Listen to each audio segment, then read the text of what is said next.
There's a plant that is completely underutilized in our gardens and in my opinion deserves to be in every single garden in South Africa. Number one, it's indigenous. It has so many different uses and can really work in a variety of areas within your garden. And that is this guy. This is Delosperma, part of a very, very large genus of family of plants.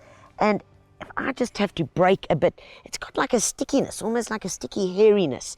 And this one is Delosperma cooperi, which is indigenous from the Eastern Cape. And when you start going into the Little Karoo, if any of you have done that journey, early in spring, you'll see below the thorn trees these little patches of mauve, pink, almost like an artist has just taken their paintbrush and just done these swathes.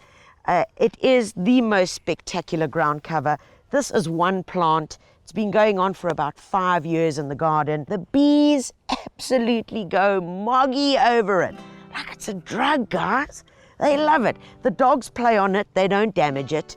And it certainly does the job. In spring, it's incredible. And it'll go September, October, and into early November, I will have loads of flowers. And for the rest of the year, even although we're in a high mist belt and it gets really, really cold, this plant will stand the test of time.